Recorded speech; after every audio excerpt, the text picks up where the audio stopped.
Hello, welcome to the first installment of Dr. Nichols Tries Not to Ramble Too Much. Today we're talking about visual argument, specifically the article that I had you read by Birdsell and Groark. So let's get started. First, let's talk about the principles of visual communication that they outlined. The first being that images can be understood in principle. And the idea here is that images, although they aren't entirely straightforward, they do have depth and nuance. They're also not wildly mysterious, right? If they were, we wouldn't use them the way that we do. We can generally understood something that we're looking at by just looking at it. We understand what an image is pretty much right away. If they're too confusing, we tend not to use them very much. Secondly, images interpretation should focus on the major elements in the image, not focus on primarily one tiny thing in the background. An image should be understood to be primarily about the major thing that's in it. This is fairly straightforward and common sense. Third, the interpretation of the image should fit its context. The image itself needs to be understood in the context that it is in, either the context that it originally was in when it was taken or created in, or the context that it is circulated in now. And we will talk about this a lot more next week, and also as we go through this session today. Images have different kinds of functions that they can serve, and Birdsell and Groark, as you probably noticed, outlined 5 different ones of these. The first is that they can function as a flag, which is an attention getter. So I pulled 2 different newspaper covers, and neither of these photos have anything to do with the headlines around them, but they do catch your attention and make you pay a lot more attention to the newspapers and the headlines than if the words were just there by themselves. So both of these images serve as flags in these situations. The second is that images can serve as a demonstration. That is, they can show information that is best presented visually. Sometimes these are photographic images, sometimes they're things like charts or graphs or data visualizations of various sorts. If you were to read all of these numbers that are on this graph in a chart or in a paragraph, it would be difficult to understand the trend as quickly or as clearly. And here you can see that the line graph it just does it really obviously. We can see that for a very long time during the Soviet era and even into 2000, Republicans and Democrats had extremely similar views of Russia, and since then it's deviated quite a lot. Third, images can serve as metaphors. They can transfer attributes. What metaphors do you see here? I'll pause and let you think of some.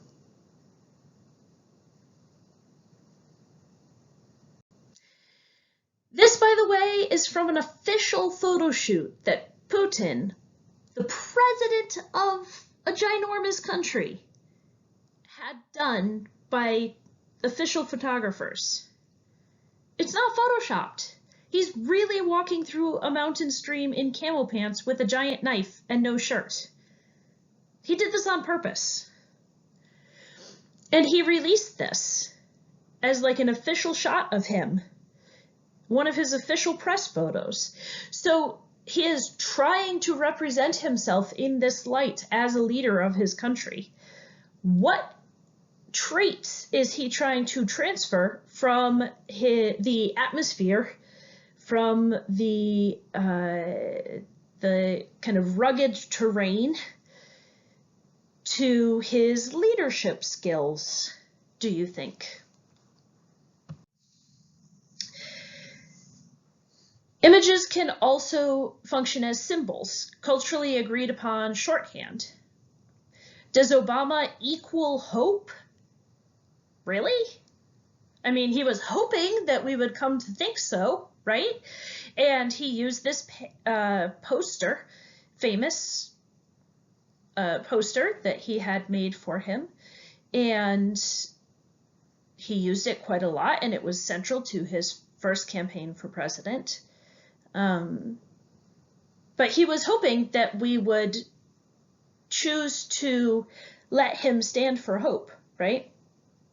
That hammer, which is used by railroad workers, among others, and that scythe, which is used by agricultural workers in the fields to cut wheat, among other things, are symbols of laborers. But crossed like that and in yellow on a red background, they came to be the emblem of the Communist Party and then the Soviet Union. But by themselves, they don't mean those things. They mean those things now because we agreed that they mean those things. And so if I just show you that symbol, you know what it means now, right? But it didn't used to mean that. Oh. But they can mean a great amount of things now because we know this culturally agreed upon shorthand. We know what these symbols mean. Archetypes are references to popular narratives, such as this Game of Thrones reference from season 1, probably. Brace yourselves, all the jokes about winter is coming are coming. This is kind of a meta joke. All right, so Burnsville and Groark have some propositions about how visuals convey arguments. Proposition 1 is that visuals convey information that is purportedly true. So in their argument about arguments, they say that images make us think that things are true that maybe are and maybe aren't, right? So for example, I've seen this image used as proof, I can't really do it with this hand, but proof that Obama is close friends with Vladimir Putin. Is that true? Or did he just happen to be smiling at the moment that this picture was taken? Was he smiling at Putin? I don't know. I don't know what was happening at all in the context of this photograph, right? I have no idea. But I don't know the context of the photo, and so other context can be added to the photo, and I don't know if that context is true or not either, right? I have good reason to believe that Obama is not friends with Putin, but without that other set of reasons, this might as well be as true as other things, right? So it makes it hard to say, well, no, obviously he's not friends with him. If you have something like a photograph and you could say, hey, look at this photograph. You can see in the photo that they're clearly friends, right? And so the kind of seeing is believing idea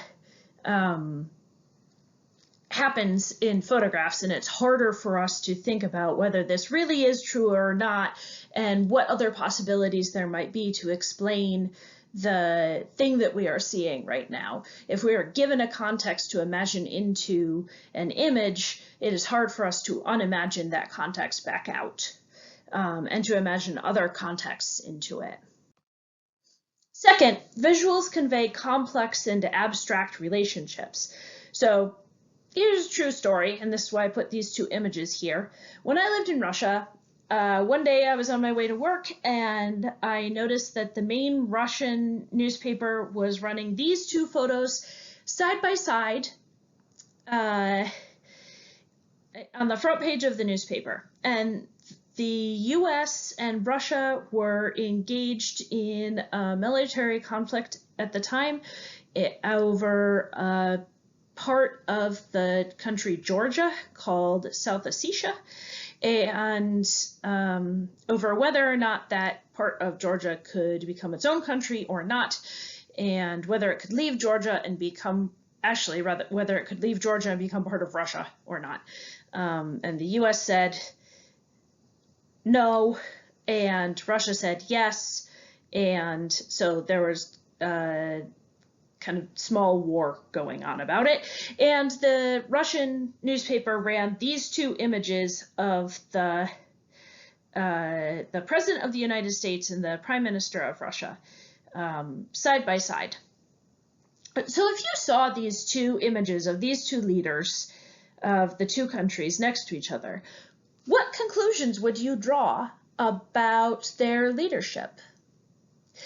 Would you be able to notice some complex and abstract relationships about the strength and leadership abilities of these two people, and also maybe of their military prowess?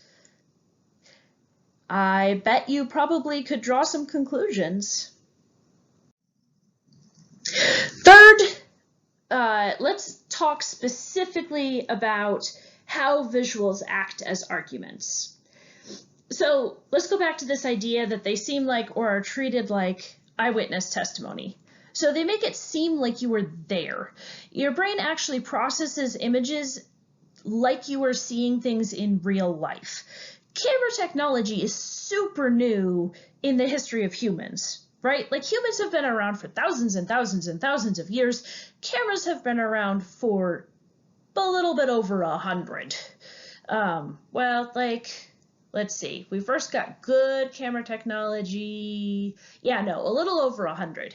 So our brains have not figured out a way to be good at telling the difference between images that we are seeing in real life, like input that is coming into our brains because we are there with our faces, and images input that is coming into our brains because we are looking at something that we are not there with our faces. Our brains just are not good at knowing the difference in terms of storing memories of the thing. Because for thousands and thousands and thousands of years, it never had to do that. So we actually, our brains are not good at recalling whether we saw something in a photograph or in a TV show or in front of us actually in real life, unless we have other cues to help us out. We just store images as images. So it's hard to know whether a thing was real or not real. Seeing isn't always believing. We can see in this image here, this is a piece of cave art. It is ancient. This is from I think the British Museum. But if you look at it closely, you may notice something a little bit suspicious.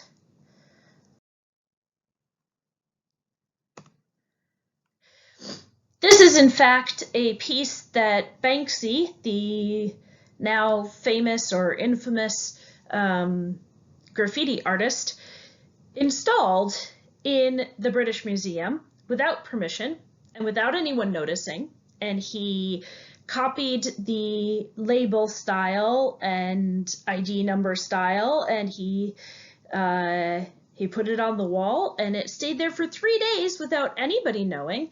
And the only way that the museum found out was that Banksy posted about it on his own website. I think actually his Instagram account.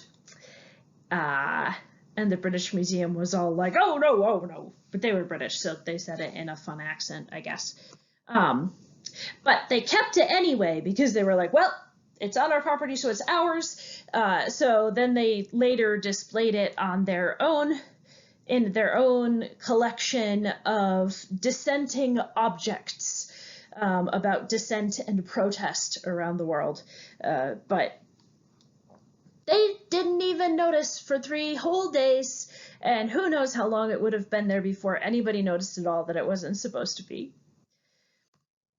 All right, so visuals are arguments. They seem like they're real, and our brain stores them that way. They also naturalize information and interpretations. They make one point of view seem like the point of view, the point of view. They tend to make us forget about all the other camera angles, the moments before and after the shot was snapped, what was happening behind the photographer, right? Like, they make us not think about all the other things that are going on, all of the context that is surrounding this this photograph or this image. They make us forget that there are a lot of other points of view and stories happening.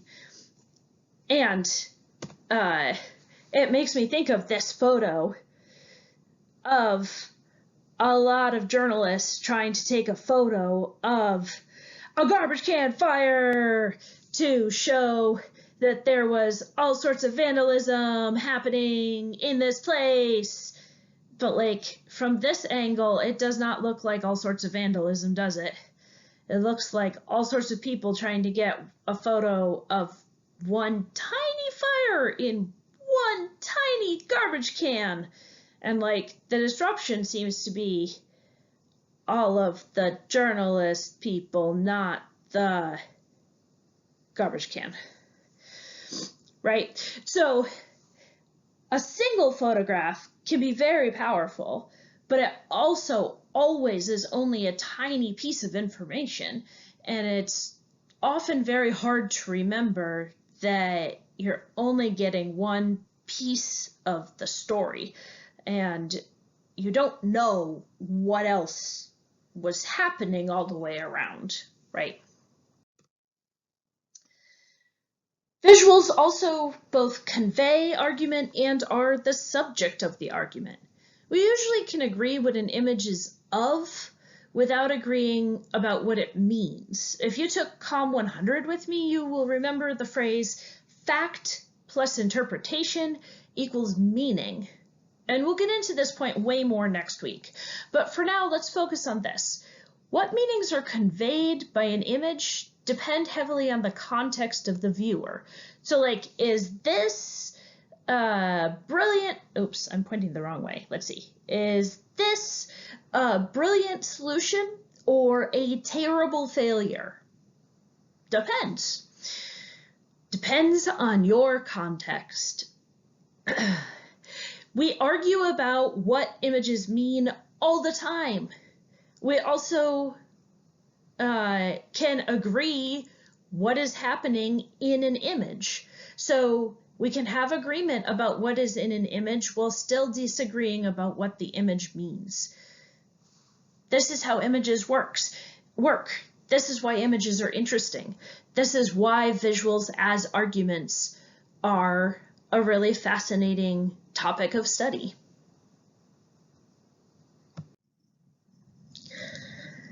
We're going to focus on kinds of context a lot more next week. But for now, let's just define some important concepts here. Immediate visual context is what is in the image around the major elements. So here, that is the triangle segmented vehicle on tracks near a house and trees. Immediate verbal or written context is the caption. So in this, or like whatever somebody is saying about it. So in this case, it's meanwhile in Tobleronistan. And visual culture are symbols that help us understand the image. In this case, knowing that Toblerone is a candy that has the same shape as this train type thing. And also knowing that trains don't usually have this shape.